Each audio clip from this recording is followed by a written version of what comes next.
Hey friends, welcome back to my channel, Reality Reads. I have to be completely honest with you. It's been a rough couple weeks. I've been sick. The man has been sick. We had a sick kid. My car's been in the shop. There's just all these kinds of things that have been going on. And all of it kind of really caught up with me this week and this weekend and late into the week. I've just been working on getting caught up on things that I was behind on, like housework and all of those kinds of things. So I didn't really have time to sit down and film a full thoughts kind of video for the reality shows I watched this week, which was Survivor and House of Villains. However, I was posting over on my TikTok, just real quick, short thoughts and reactions and different things like that. So for this week's reality report, it's going to be a little bit different. I am just going to compile all of those posts in this video, and that's going to be our reality report for the week, and then I will be back to normal next week. Let me know though if you guys would like me to post my my TikTok videos over here as shorts. I typically post those a lot quicker, so I typically do one quick reaction Survivor one immediately after the episode, and then the next day I'll kind of dive deeper into certain aspects of the episode. So just let me know if you guys would be interested in me posting those shorts in real time like I do over on TikTok. But yeah, so I know that this isn't going to be the greatest quality of video.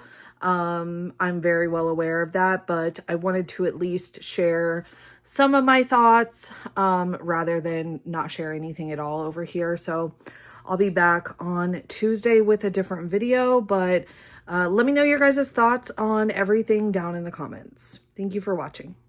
Let's chat about season 50, episode 2 of Survivor. Spoilers incoming, so scroll if you haven't watched yet. I want to chat about these Billie Eilish idols first. I think that this is so interesting to see two completely different ways of playing this idol. And I actually think that Christian played it better. I think that utilizing this to potentially make an ally rather than relying on someone possibly going out with it is such a better move, because it to me is a win-win situation.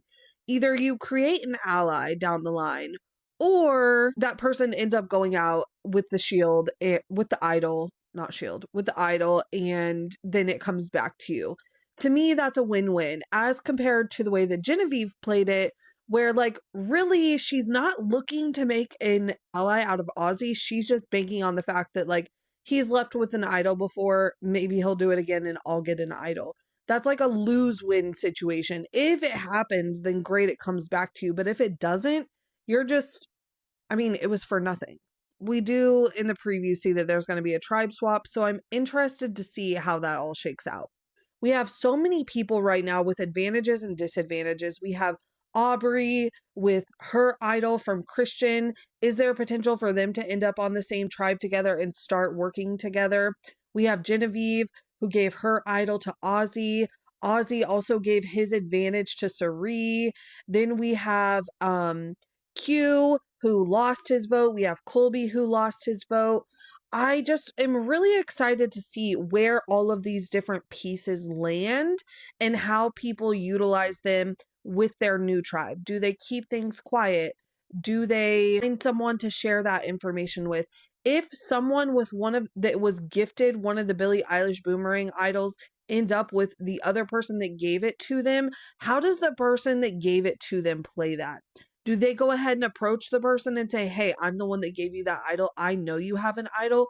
Or if it's Genevieve and Ozzy that end up together, where I don't really necessarily think she's looking for an ally in Ozzy, does she use that to put a target on him to say, I know for a fact that he has an idol and we need to flush it? But then that kind of becomes a sticky situation, because it's like, but then do you explain? You have to explain how you know. And then do you also have to then say, well, if we flush it, it comes back to me? I don't know. If you have enough allies, they'd probably rather you have it in your hands than someone else that they're not working with. But I'm just really excited to see how this whole tribe swap situation really works out. I want to chat about some information that the third person voted out of Survivor 50 has shared in their exit press interviews. So spoilers for episode 2 of Survivor 50. Save this for later if you haven't watched yet. some really interesting information surrounding several different topics that Savannah has shared in these interviews. We, of course, I'm sure you've seen the videos by now of the Zoom call alliance, the preseason alliance. That's pretty expected for an all returning season of especially Survivor. They all kind of stay in contact in some form or fashion. Not every single person, but especially with new era players. They're going to events together. They're playing games on RHAP together. They all have different kinds of connections. So this is not surprising to me at all. The next big topic that I'm seeing a lot of people talk about from her press exit interviews is the confrontation or discussion or whatever situation between Rick Devens and Joe. And Savannah says that this was a much more intense conversation than what we saw on the show.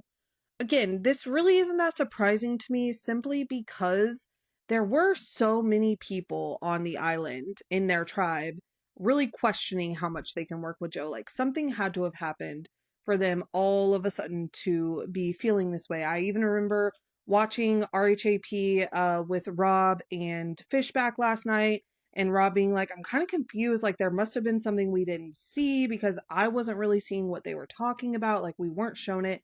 So definitely something that they were trying to keep under wraps for whatever reason. I would be interested to know the reason because Joe was someone that came out as a strong fan favorite. So are they just trying to save reputation? I think that this ties into an answer to a question that Savannah gave that I felt like maybe I didn't really understand her response or why she responded in the way she did, but she seems really frustrated that a lot of people are questioning why she chose to keep her advantage such a secret. And her response has basically been, I mean, no one's going to try and save you over a block a vote. I do understand that a block a vote isn't a huge advantage for anyone to see it worth keeping you on the island for. However, I feel like one of the reasons Savannah was potentially targeted and voted out is because there were so many unknown factors about her. She's someone that had just played on a season that they know she won, but they don't know how she played the game. And then they are suspicious and pretty certain that you have an advantage, but they don't know what kind of advantage. So whenever you see all of these conversations happening about potentially voting out Joe, maybe if you reveal the fact that all you have is a block a vote, they're no longer scared of what advantage you have, and maybe Joe goes before you. I just wanted to hop on real quick and just share a little bit more information regarding the information that I said in this previous little clip here. So Savannah did see this video and she commented on it, and she did say she definitely agrees with me that the reason she was targeted was because of all the unknown factors surrounding her and her advantage and her gameplay from season 49. However, she really still to this day doesn't think that her revealing information about that advantage would have swayed or changed any people's mind. She said that they just really did seem to have their mind made up and really didn't care to really kind of work with her. So I just wanted to share that. I appreciated that she commented that. I just didn't know, honestly, if it would be enough to, since there was so much heat on Joe in that moment, didn't know if it would be enough to buy her that one more day. And then we see in the preview that it's going to be a tribe swap, which sometimes can really breathe new life into your game whenever you're with, you know, a different set of people. So interesting that she really doesn't think that it would have made any impact at all. So let's chat about House of Villains season 3 episode 4. Spoilers incoming if you haven't watched the episode yet. Obviously, we left off last episode with Plain New York and Kate being nominated for banishment.